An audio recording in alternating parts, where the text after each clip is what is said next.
Don't you wanna feel right again? Don't you wanna feel whole? Don't you wanna feel? Okay, I can't be the only one who as a kid didn't know Edna was voiced by a dude. Yeah, that's director Brad Bird. Also, Edna fucking Mode, one of the funniest characters in the entire film, and possibly one of the best cameos from a director I think I've ever seen in a fucking movie. Especially because this scene itself also kind of contradicts the whole superhero getting a new suit thing. Because yeah, I know in superhero films, superheroes often get new suits or get cool looking suits, but here, they honestly do kind of give us a good explanation for where superheroes got their suits. They didn't just make them themselves, they reached out to people. And I'm gonna be real here, Edna is just a really cool fucking character. The way that she's designed just really comes off of that whole early 2000s, or, well, I guess not early, but, you know, late 60s style fashionista craze. And it's very clear that Edna takes her work very goddamn seriously, like any artist. Especially having possibly a surprisingly really good rule. Boots, no capes. Isn't that my decision? Do you remember Thunderhead? Tall, storm powers. Nice man, good with kids. Listen. November 15th of 58. All was well, another day saved, when his cape snagged on a missile pin. Okay, I can't be the only one who, you know, after this film came out, wondered why no other superhero movie made fun of heroes with capes after this. Like, why wasn't there just like a Batman film or hell in the Dark Knight? Why didn't Bane just yank Batman by his mask and be like, oh, it seems you don't follow fashion designs or some shit like that? And no, I'm not going to explain why I changed clothes. Incredibles might explain why Mr. Incredible gets his new suit, but I'm not going to explain where I got this. Even though I was clearly wearing it under that sweater. It's hot in here, goddammit. Don't blame me. All right, don't call out my inconsistencies. Save that for the movie. And he's off in his new badass and honestly just color palette swap suit with a better logo, and is more than ready for his next big assignment. He's being flown out to No Man is an Island. God, that is a terrible pun. And is pretty much being briefed on his next assignments. And again, the island is the best location in this goddamn movie. Just look at how beautiful it is, how luscious it is, the mix of good old-fashioned James Bond villain layer technology and just, greenage. As a black man, I love me some good greenage. Anyway, back at home, Elastigirl noticed something strange. In fact, she notices something that would very clearly tip her off about what her husband is really up to.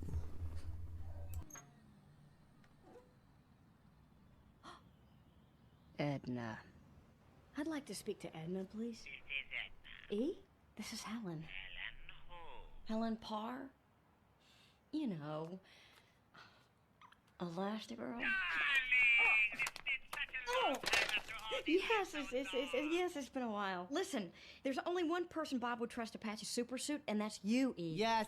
Marvelous, isn't it? Much better than those horrible pajamas he used to wear.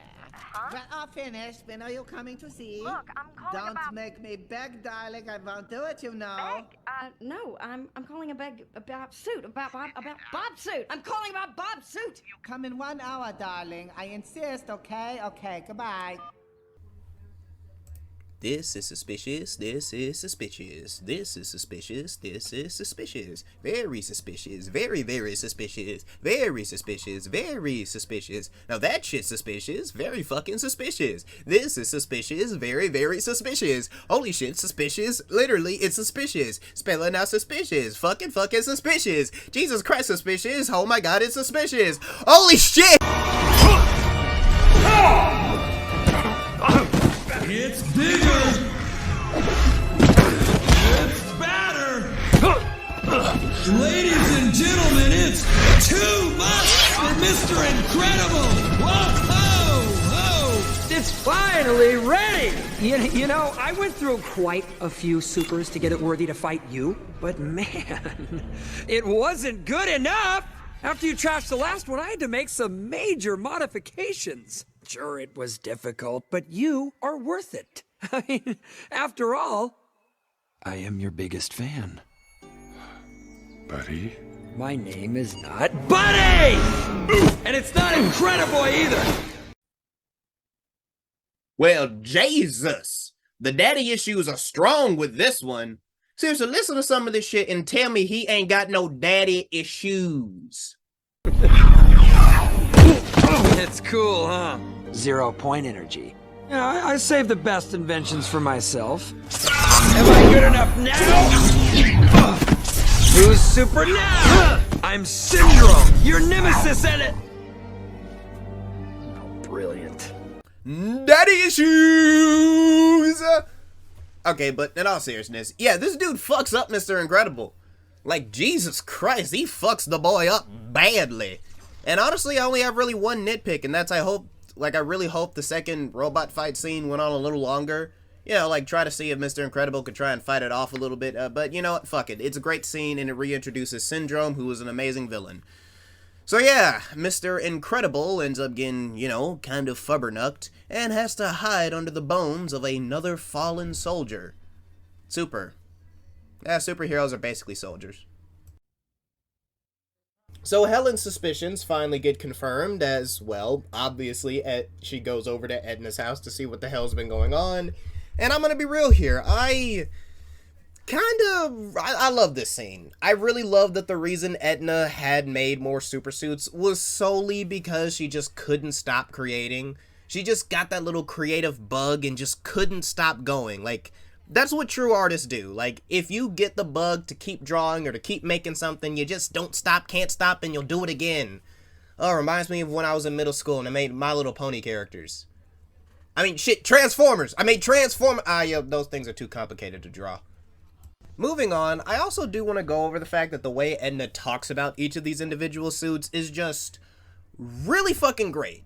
Like, the way she goes into all the details not only sets up, you know, why the suits can do what they do and sets up how they work with the character's powers, but she talks about them in a way that makes this not sound like genuine exposition. Like, when you hear an artist talk about their craft in any way, shape, and form, they will go into a good amount of detail about the character, the colors, the fucking cotton. Like, they'll go into any detail about any piece of art whatsoever. The way Edna is talking about these super suits is the exact same way I talk about the stories that I write. Hell, I made the How I Would Make podcast specifically because I want to talk about how I would create shit, and Edna is just doing it with fucking super suits, and I love it so much. This is how you do exposition. You don't make it sound like exposition, goddammit. It's awesome, and it works. Contains a homing device, giving you the precise global location of the wearer at the touch of a button. Well, darling, what do you think? What do I think? Bob is retired. I'm retired. Our family is underground. You help my husband resume secret hero work behind my back? Well, I assumed you knew, darling. Why would he keep secrets from you? He wouldn't. Didn't. Doesn't. Men at Robert's age are often unstable, prone to weakness. What are you saying? Do you know where he is? Of course. Do you know where he is? So we get a pretty damn cool and genuinely epic scene of Mr. Incredible sneaking around Syndrome's island like he's a goddamn spy, which, honestly, I'm gonna be real here, just, it adds to the whole tension that this movie gives us. Because, yeah, this isn't just a superhero film, it's also like a really good spy movie as well, without it even attempting or trying to be a spy movie. Like, seriously, this type of shit is amazing. I love the whole spy superhero thing that this movie does. We also get to see, well, Helen putting everything together and realizing exactly what her husband has been doing behind her back. In other words, she knows what he did last summer. And that was a terrible fucking pun. Oh well. Anyway, eventually Bob manages to get into the main, well, computer room and is able to come to a very horrifying realization that I'm sure surprised the hell out of kids in the theaters and surprised the hell out of me once I finally realized what the hell this scene meant, because I had watched this film many times as a kid and I didn't put that shit together because I was a stupid child. Like, I think I really, really need to explain and sort of break down the weight of what Bob figured out syndrome actually did. So imagine you have a job. It could be any job. It could be artist, it could be sculpting, it could be acting, it could be doing anything. And in that job, you meet an entirely huge group of amazing people. You basically have a community of people that love, care about, and respect each other simultaneously all the time. And they're basically like one big ass family. And then, out of nowhere, due to things that are out of your control, you're forced to give up that job and not be able to contact the majority of people you genuinely loved and cared about. You basically just lost this community. And after being granted the ability to potentially have that community come back in some way, shape, and form, you figure out that the thing that was going to give you the ability, or could have given you the ability to have that community come back, betrayed you, and is responsible for all of those people you were friends with, you loved, you cared about, and you potentially could have seen again, is now responsible for their deaths. Meaning you're never going to see those people again. Any potential friendships you could have rekindled are just gone. And all of those individuals, that community that you wish you could recapture, is permanently gone. They were able to communicate this to us, the audience, with no exposition whatsoever, just straight visuals and intelligent, well put together, and brilliantly masterpiece of storytelling.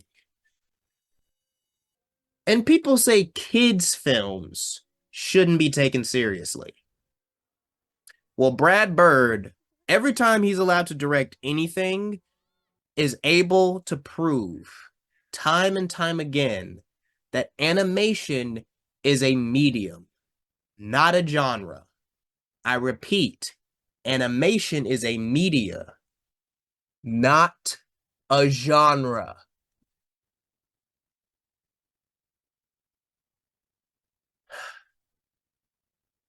I'm going to fucking flame Incredibles 2. Alright, well, after that traumatizing event, Mr. Incredible's gotta make a break for it because, well, obviously he's literally in a supervillain's lair, but unfortunately gets captured in probably one of the most disturbing ways I think I was able to see a character get captured in a film as a child, because Jesus fucking Christ, look at this. So yeah, anyway, obviously Stretch Momstrong over here isn't too happy with her husband basically lying, and we get to see Edna become possibly one of the best goddamn hype men you will ever, well, hype women you will ever see in your goddamn life. Seriously, listen to this woman. What are you talking about? You are Elastigirl! My God, pull yourself together! What will you do? Is this a question? You will show him you remember that he is Mr. Incredible, and you will remind him who you are. Well, you know where he is. Go, confront the problem, fight, win! And call me when you get back, darling. I enjoy our visits. And she's off! Off to the races! Obviously, she has managed to procure a plane, and the children have stowed aboard. Because, yeah, obviously they're gonna stow aboard here. Like, you can't just disappear for a weekend and expect your kids with superpowers to not want to show up. Yeah, that happens. Anyway, we also get to see that Mr. Incredidad over here is being properly interrogated. But the interrogation doesn't really go too well. As in, yeah, turns out Elastigirl is trying to request, you know, to land on the plane, and, surprise, surprise, they're being given a bit of a greeting.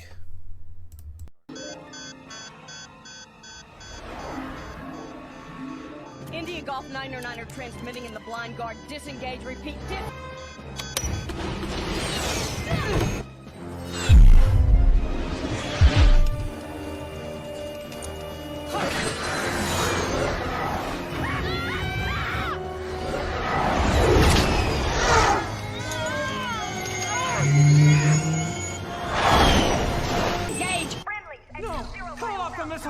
these things? Too late. 15 years too late. This little shit biscuit bitch. What the fuck? Nigga over here trying to kill Jiren. Well, he did commit genocide, but he's still trying to kill Jiren. We don't be killing Jiren over here. Damn. Little fucking asshole. Hey, what the fuck did anybody do to you? Oh, what? The celebrity that you had a parasocial relationship with just so happened to be a bit of a dick. Excuse me, that doesn't justify fucking Moida. Damn. So the plane gets blowed up, but our main characters are able to escape by the skin of their teeth and make it to the island so that they can save Incredidad. And I'm gonna be real honest with you. If you didn't hate Syndrome before, you better fucking hate him now. So yeah, the characters are able to set up camp, and Elastigirl is able to give a pretty serious talk to her children that I don't think any mother would be properly prepared to, you know, tell their kids. Father is in trouble. If you haven't noticed, Mom, we're not doing so hot either. I'm going to look for him, and that means you're in charge until I get back, Violet. What? You heard her. Put these on. Your identity is your most valuable possession. Protect it. And if anything goes wrong, use your powers. But you said never to I know use- what I said! Remember the bad guys on those shows you used to watch on Saturday mornings? Well, these guys are not like those guys. They won't exercise restraint because you're children. They will kill you if they get the chance. Do not give them that chance. Mom, Vi, I'm counting on you. there's something I gotta I'm talk counting on you. Be strong. Dash, if anything goes wrong, I want you to run as fast as you can. As fast as I can? As fast as you can. Stay hidden. Keep each other safe. I'll be back by morning. So we get to see Syndrome prepare to launch his rocket, aka where the robot is, into the city. And well, he also gets aptly rejected like the incel bitch he is, because it is so nice watching this motherfucker get his comeuppance. But of course, we also get another really kick-ass and genuinely really fun scene of, well, another sneaking around scene. Like, I swear, the spy imagery, all this shit is just really fucking cool. And watching Elastigirl use her powers to take out some guards and really stick it to the man is fucking... Like, I swear, it's really satisfying. It is really satisfying to watch all this stuff play out. Eventually, though, Bob ends up getting freed by, well, Syndrome's now no longer booty call, and Elastigirl is able to find him.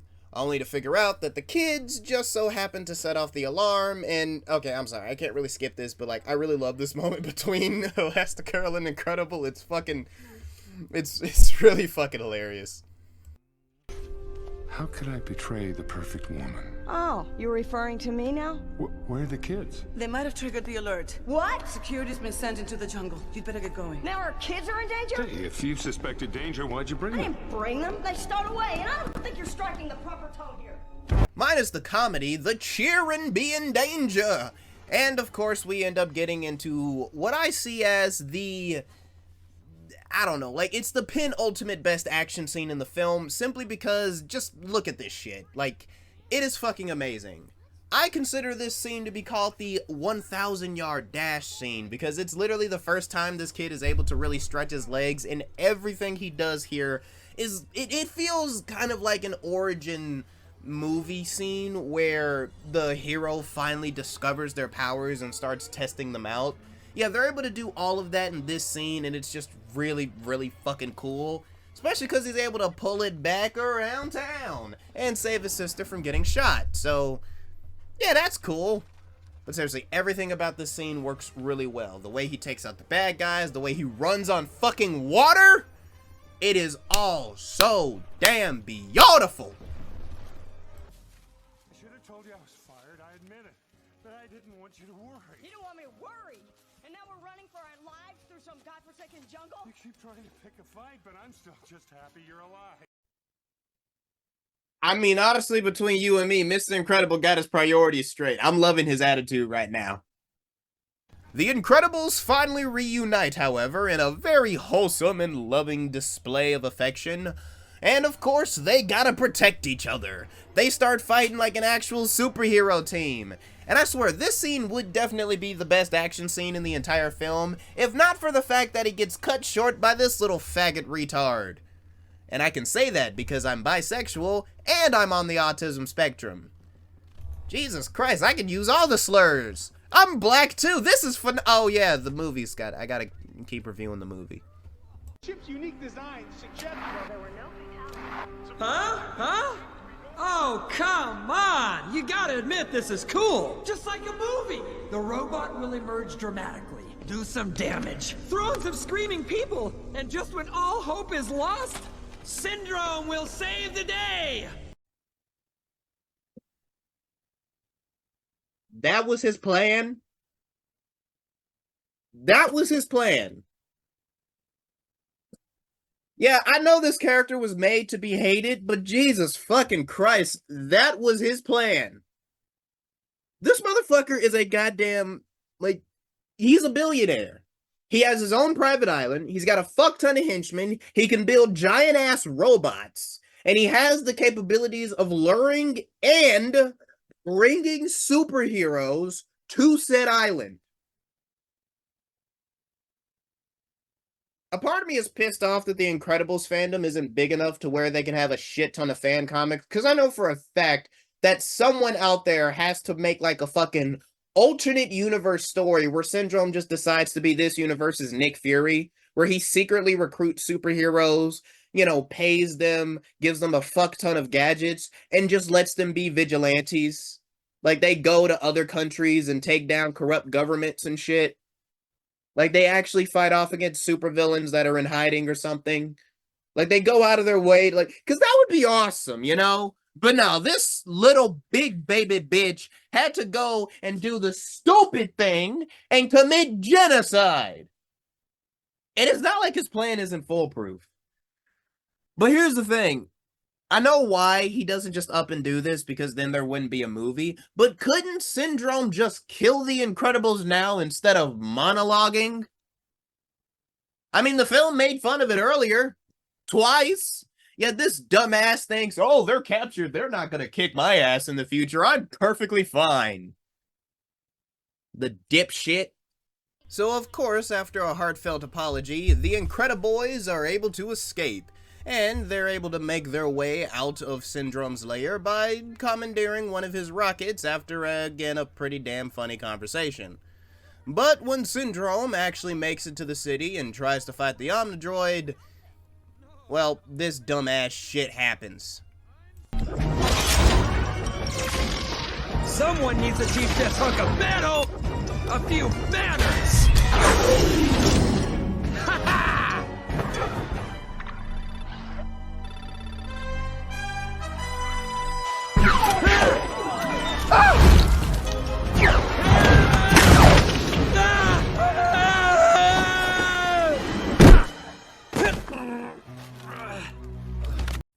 He got knocked the fuck out! Also, dumbass made a learning robot and forgot that that robot can learn. Dumbass. Fucking dumbass. Like, seriously, he's an intelligent villain, but a stupid motherfucker. Hate to see it. So the actual superheroes show up, and obviously this is the best action scene in the entire goddamn film. We get to see the entirety of the Incredibles working together, albeit a little bit sporadically, and they're using their powers together to kick ass, take names, claim dames, and fight this big-ass bowling ball with tentacles. And of course, the actual solution they figure out, aka that the robot can only hurt itself, is incredible. Yeah, I don't even give a shit if I'm making a bad pun. It is incredible. Also, just the way these characters are able to work together so seamlessly is fun. even though they're not even really trying to work together, because yeah, I'll admit they're not like Avengers levels in terms of teamwork, but again, they're doing pretty well. Obviously, this is exactly how I'd expect superheroes who are past their prime and superheroes who haven't even started it yet to act. Like, seriously, it works really well as a good final battle, and as I said before, the Omnidroid is just really fucking intimidating. I would much rather take an enemy that's very versatile and simple over one that's got an overly complicated design and is just made to look ridiculously scary. Megatron. But of course, Syndrome's not out yet, and apparently he's got one more really shitty trick up his sleeve. Oh my god, he's kidnapping a baby. This little shit biscuit is trying to kidnap a child. Jesus fucking Christ, this asshole. Man, I hope he gets... Oh, would you look at that? Baby got powers. Yeah, this is actually a pretty cool reveal. I mean, it's, you know, it's obvious if you see it coming a mile away, but seriously, it's a very cool reveal. And yay, the baby gets saved too, because, yeah, fuck Syndrome.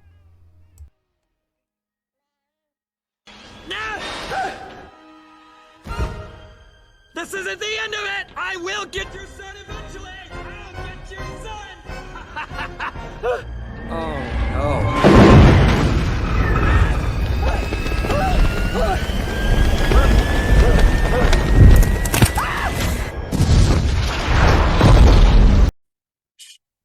Dude, I don't know what they wincing for. That was satisfying. Out of oh god. Oh man. Ugh. Jesus Christ. Syndrome was the right name for that dude. I think I got sick. Ugh. Man, let's wrap this shit up. Jesus Christ. So the Incredibles are able to finally allow Dash to go out for sports and pretty much just have a nice family outing after, well, all the superhero shenanigans. And I really do like how this family does have a lot more confidence in each other now. Violet's able to have enough confidence to ask out the boy she likes, and Dash is willing to have a good amount of restraint so he doesn't completely dominate the competition. And yeah, the parents clearly trust their kids enough to go on dates and, you know, do the things that they were asking for. When it comes down to it, I honestly really love how this ending is played out really well. Like, it is a really good ending, and it fits for these characters. Then we get a setup to a sequel that will not come out for about, well, you know. If you don't know, you know. You know.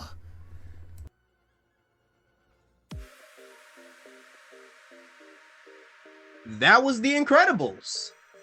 One of, if not the best superhero movie of all time. It's just that fucking good.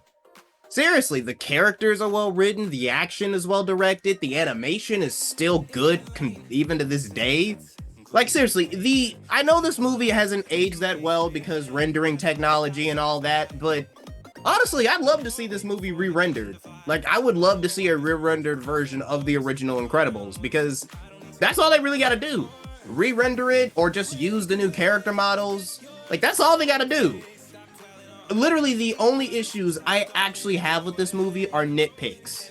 Nitpicks. Small things that are inconsiderate and do not matter to the actual quality of this film. It is that good. It is just that fucking amazing. And honestly, I'm happy I'm bringing you guys my first ever movie review this Christmas. Yes, I'm so fucking happy. Seriously, I'm elated. I am excited. I am happy that I'm able to bring you all my first movie review this Christmas. Man. It honestly feels like a milestone for me. Okay, I know for most other YouTube channels, they've been doing this shit for years, but I'm honestly happy I was able to just buckle down and focus on reviewing one of my favorite movies. At first, I wanted to review the Spider-Verse films, even though I probably am gonna be, like, the reviews for that are probably gonna be way freaking longer. And I also eventually wanted to review video games at one point, which I kind of did with Sonic Frontiers. There's just a lot about this channel that I want to do, and I think that 2024 is going to be the year that I finally get as structured as possible and really learn to focus. All right? And hopefully this review, even if it doesn't get that many views, is able to at least make someone out there happy.